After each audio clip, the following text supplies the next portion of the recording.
让我们去你儿子的房间，你经常敲门的房间看看，小少爷房吧。我是小老爷。啊？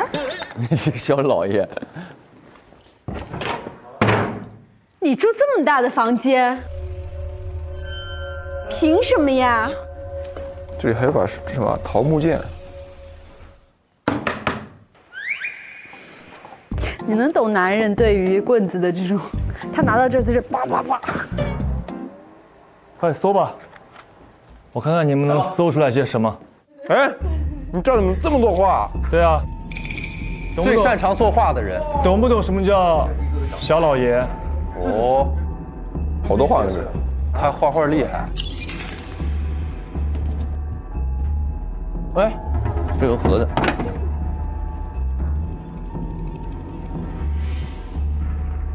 这有一个盒子，哇，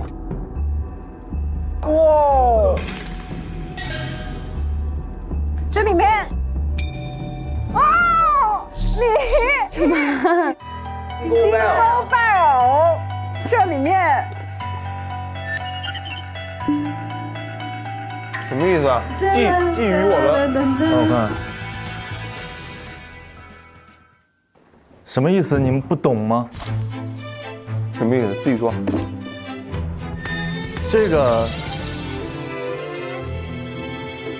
这是什么？你自己解释啊！这是我呀，这是不是你做的？这是我做的吗？你这一手嫁祸真厉害啊！这我在他房间找到的。我的房间？那不是你偷的吗？偷窥者还偷了别人东西。你具体说说这玩意儿是哪来的？对，哪来的？怎么回事啊？这个事情，1个月前，我突然就醒了，然后就旁边站着一位非常苍劲、英俊的男子管家。我很诧异，我说你是谁？为什么要掀我的被子？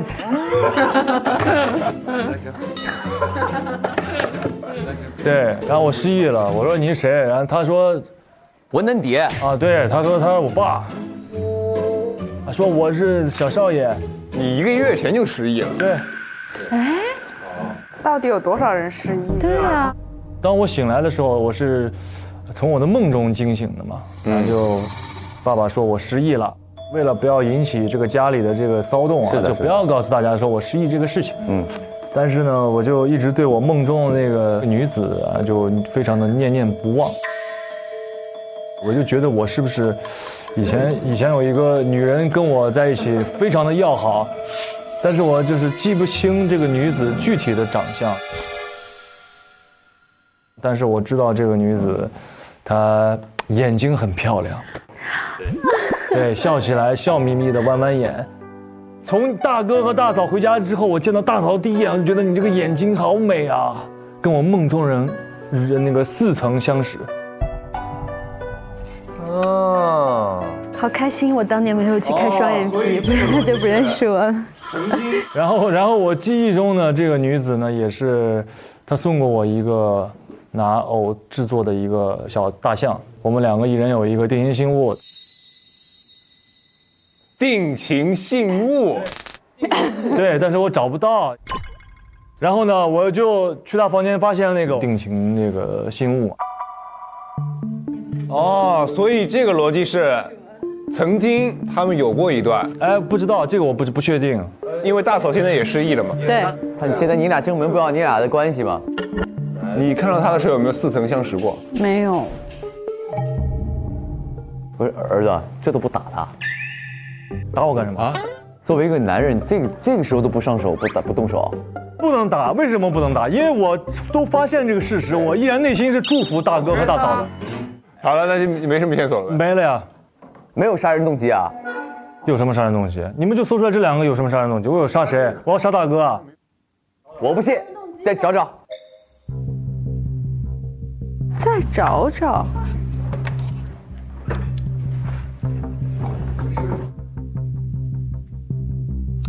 有个东西，有个箱子，有个箱子。这个箱子没有上锁。来，哦，金钩，快！金钩拜偶，来，我来念一下吧。4月9日，金钩拜偶脖子上的勒痕居然还没有消失，好在没人发现。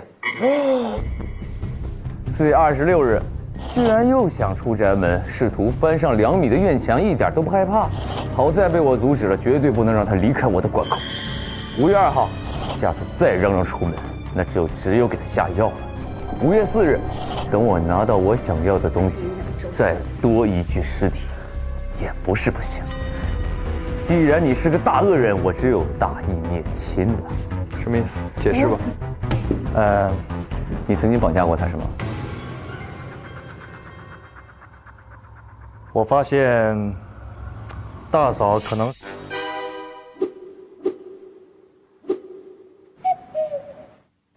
可能是我心爱之人之后，然后就很郁闷，然后就在院子里踢球，蹴鞠，然后一不小心一生气，蹴鞠一鞠鞠到了太爷屋里，然后呢我就想进去看看有没有什么东西砸碎了，进去之后，然后呢就发现了这根绳子，对，哎，我说这绳子这个花路有点特殊啊，突然一想啊，就那天大哥大嫂回家的时候，大嫂的脖子上有个勒痕，就是用这个绳子勒出来的。我在太爷屋里找到这根绳子嘛，所以这是太爷爷的本儿。因为这个绳子花纹非常特殊啊，对，普通绳子是没有这样的花纹的。然后我想起大嫂脖子上那个花纹之后，我就觉得太爷是不是有点问题啊？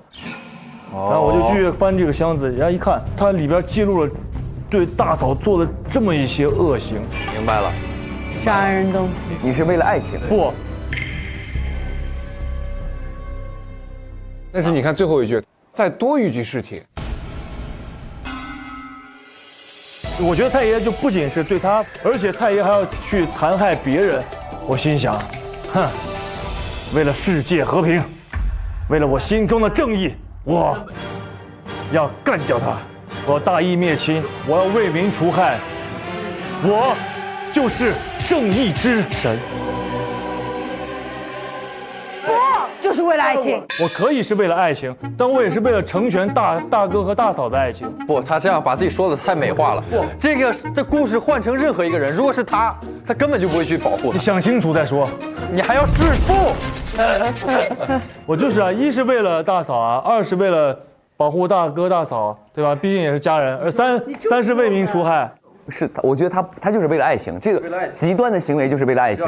不，但他这么残暴，就要干掉他，为民除害。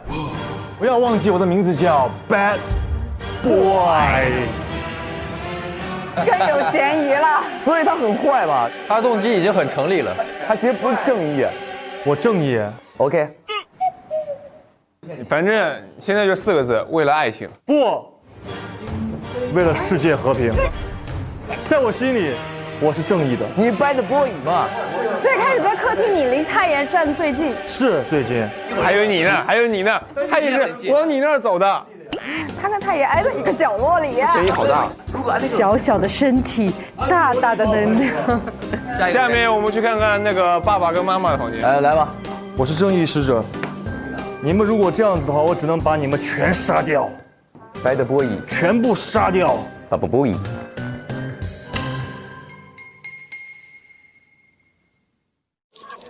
老爷夫人房。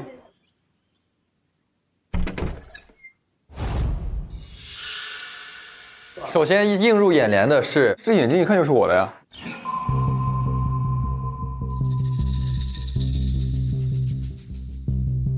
你挂的是吧？这个笑成这样，你看看。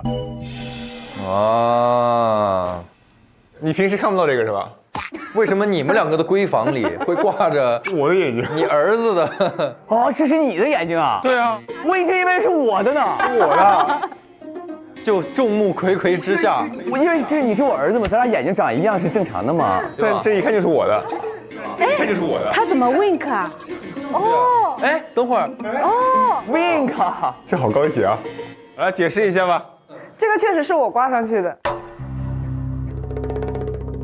你们两个感情这么不和吗？你们两个我跟老爷平时不睡一个床。你们分床啦？分居了已经。是的，影响睡眠。老爷平时睡这个床榻。我们先搜大老爷的。这个虎皮下面，哎呀，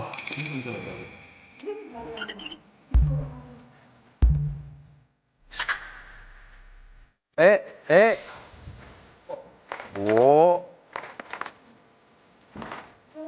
所有人注意看，在他的床里面发现了一个应该是手串吧，用一幅画包了起来。这幅画上面画了一个山，人指向了这个手串，写“原来是你，我要报仇雪恨”。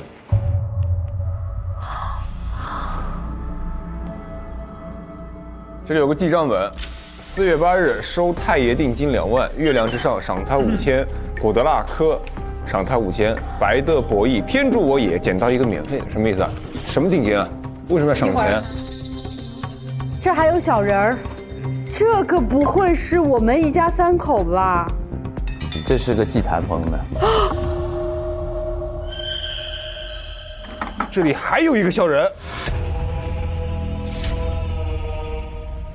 这里还有个面具，什么意思？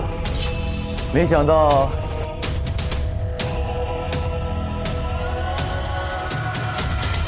这么快就被你们发现了。还是跟你们说实话吧，其实我不叫古德摩宁，我的原名就叫摩宁。我就是一个普普通通的一个家庭的一个孩子，我是早上出生的，所以我叫摩宁嘛。哦，好。过了5年，我的弟弟出生了，但是我妈很不幸的是，在生我弟弟的时候，她就是当时就难产去世了。哦，在我15岁的时候，更悲惨的一件事发生了，就是突然有一天我醒来以后，我发现我看不见东西，听不到东西了啊。于是呢，我爸就一直跟我弟照顾着我。在我23岁的时候，有一天突然医学奇迹，恢复了视力和听力。在我醒来的同时，我弟得了跟我一样的家族遗传病，猝死了。啊！然后呢，我就当时就是非常的痛苦，非常的悲伤。然后于是我昏过去了。等我再醒的时候，我就去找我爸，有人告诉我，我爸意外身亡了。啊！就是你弟去世之后，我弟去世之后，我爸意外身亡了。我就非常痛苦，非常痛苦，我要找。然后呢，我就找到我爸出事的那个地方，我就在那哭嘛。然后有个好心人就过来跟我说他当时啊看到一个男人坐在车里的那个车是被一个人推下去的。然后那个推车那个人呢，手上是戴着这样的一个手串，上面是比较独特的，因为上面写的这个平安2个字嘛。我就想说我要找到这个人报仇嘛。哦。之后我一边找凶手一边流浪，就到了推土村，这就是那个猴面具嘛。我当时就是在这个村里，就是在街头打把式卖艺，但是在这个过程当中，有一个穿的特别富贵的人来找我，说这个我来雇你帮我做一件事儿。他说有一对夫妻对古德家族的文化特别的痴迷，这对夫妻就是你俩吧？啊？对。那太爷呢？太爷就是那个雇我的那个人。就是他俩找到太爷爷，说我想体验古德家族，你去帮我找一帮人。然后太爷爷说 OK， 我来做这件事儿。哦。于是呢，我就先找到了我的同学。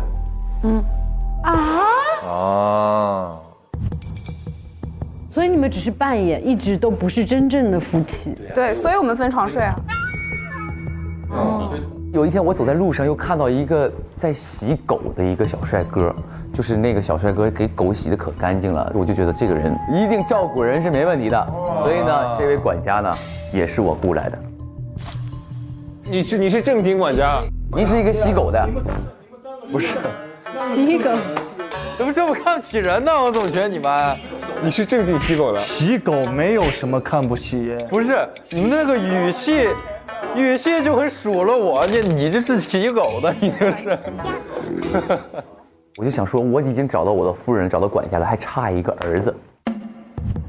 然后我就在街边溜达，结果呢，就在一个垃圾堆里，看到一个小帅哥在那儿吃垃圾。没有，当然在垃圾堆里蜷缩着，虽然在垃圾堆里，但是他那个骨子里透露着那种儿子的感觉，高贵的气质，儿子的感觉。就看着哎，傻子好骗。这个小伙子醒过来之后，像一个傻子一样说：“他说我是谁，你是谁？真无语。这是哪儿？跟你们说的台词是一样的。”然后呢，就又昏过去了。我在想，哎，那正好他不记得了。等他醒了，我就告诉你，我是你爹，这月亮之上是你妈，这是你管家。哎，哇！所以我们根本就不是古德家族的人，古德家族的人已经就是去世了，我们是一批新的人过来体验的。是，我们后来又失忆了。我们俩失忆了。对啊，你们3个是正经的，是知道的呀。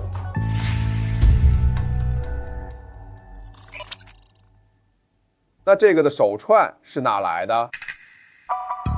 为什么我有这个手串呢？是因为那天我去找古德太爷要给我结账嘛，结果我进去的时候呢，我就发现他没在房间里，发现了手串，发现了这个。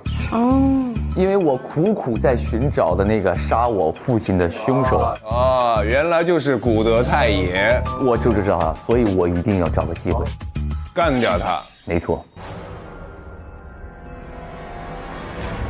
好了，对上了。你的动机很强。你这杀人动机太强了。强啊，当然。那看看你的同学吧。好，看看这位同学。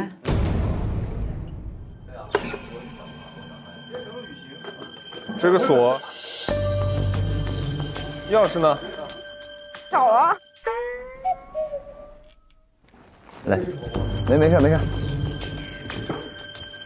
窗帘儿，那里边的窗帘后面呢？你们这3个没用的家伙！哇，他这个线索这么刁钻，要不就拆下来吧。哦，这2个暴力仔，不是吧，家人，这都已经到这种程度了啊！找到了，太难了。我天哪！我天哪，这么 C 的？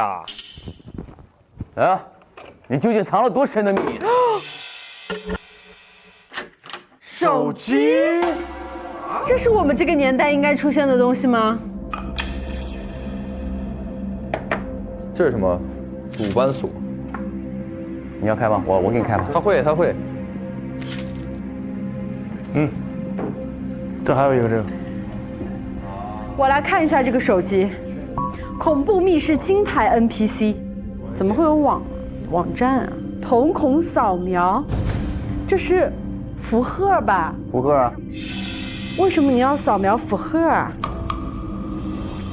等一下还有个视频。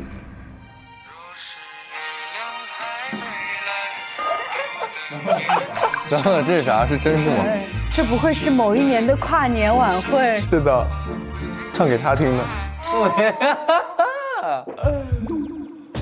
哦，天哪！若是月亮还没来，若是窗台……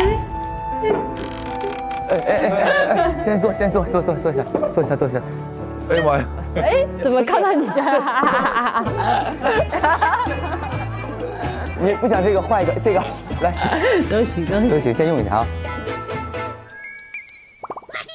其实呢，我是一个恐怖密室的金牌 NPC， 然后现在其实是2025年，所以我才会有手机。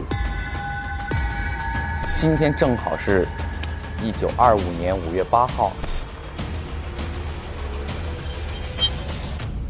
现在其实是2025年，其实是2025年。这是2025年。对，你为什么要叫醒我的梦？你呢，叫做金钩拜偶。对，大少奶奶，你才是长子嫡孙。我们俩已经有孩子了，只有我跟丈夫手紧紧地握在一起，没错，脸紧紧地贴在一起。见到大嫂第一眼，我觉得你这个眼睛好美啊！不，我不信。但但是我在有1个月前失忆了。但是好在我这个人平时有记日记的习惯，然后我就看自己的日记，我就发现了我有一个相爱很多年的男朋友，然后我的脑子里就浮现了一双眼睛。这眼睛一看就是我的呀。别告诉我是我啊。就是这双眼睛。哦，是我。你再兴奋一点。福赫就是跟我相恋很多年的男朋友。然后呢，他平时是一个特别温柔体贴的人。是的。日记里还写着，有一天我从密室下班回来，说我那个家炸了。你家炸了？我的男朋友也炸了。我炸了。都没了。我非常难以接受这个事实，我每天以泪洗面，每天就在思念你。然后我因为很想念我的男朋友，所以我就用 AI 按照我的记忆做了你的声音，才会有这段录音。若是月亮还没来。之后呢，我每天就是过得浑浑噩噩，就是一蹶不振。但是我想，我最爱的人肯定不希望我天天这样消沉下去。然后我决定一定要振作起来，我要找个工作。恰好这个时候，我的同学莫宁就来找我，我就来到了这个古德家族。结果我见到你们这对夫妻的第一眼，我就发现他的眼睛长得跟我脑子里的那个男朋友一样。虽然你们的外表已经不一样了，但是眼睛就是一模一样。所以我做了这个光山卡，就是为了想每天看着你，想念你。因为我觉得他跟我男朋友眼睛太像了，所以我就每天偷看他。你偷看人洗澡换衣服。后来我怎么确认他就是我那个已故的男朋友的呢？是因为有一个 app 叫做红色魔法。每一个人都有独一无二的虹膜，有数据在哪儿？我脑子里记得我男朋友的虹膜编号。然后有一天，我就趁着金戈贝尔喝下午茶的时候，他正在房间午睡，我就偷偷跑到他房间里面去了。我就发现这个男人睡觉跟我已故的男友一样，睁着眼睛睡。我还真是，你张飞呀！所以我就赶紧拿那个 app， 然后拍了一张照片对比了一下，发现你的虹膜就跟我已故的男友一模一样。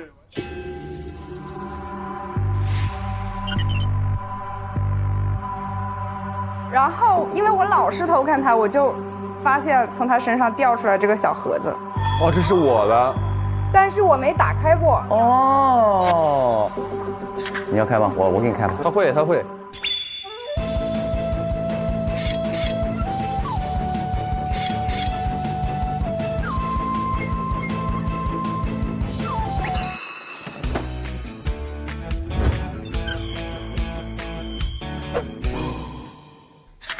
放没？放。我们分开走，你一定要来找我。好，到时候我会唱着2只蝴蝶来找你。还记得怎么唱吗？亲爱的，你慢慢飞，小心前面带刺的玫瑰。迪迪，古德巴迪，古德巴迪。他有可能是一个负心汉，因为他喜欢上了一个新的女孩。他就是假死嘛，连死都不愿意跟我在一起。我不记得了，但是他这还有一个线索，还有一个是什么？我看一眼，这个有点奇怪了，这有一个叫做历史记录失忆搜索，还有这个，他想出门偷吃被我阻拦，大馋小子一枚。半夜他想溜出宅门偷吃被我阻拦，大馋小子一枚。幸好我随时监控着，我绝对不能让他离开宅子，敢跑我就先把他杀了。然后他写的是，那我一定要先下手为强。这个就是我在太爷房间发现的，因为我一直在偷看你嘛，后来我就发现太爷也在偷看你。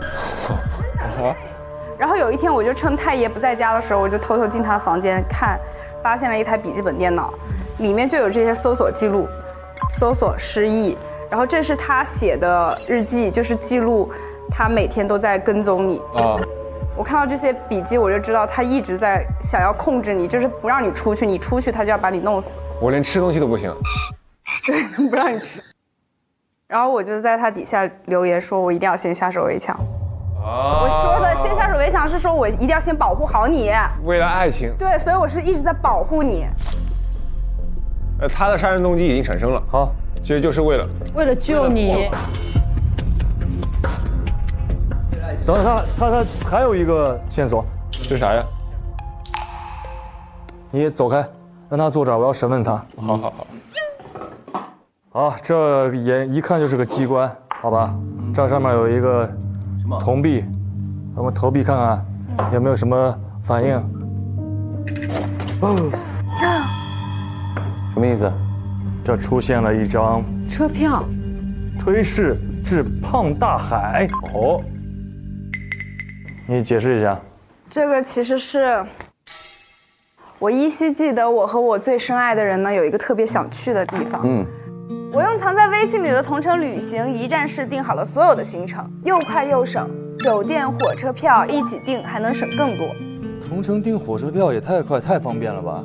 好。现在他人已经消失了，所以这个旅行也没有办法实现了，很遗憾。行吧，那就赶紧打开手机 APP， 来，我们继续探案。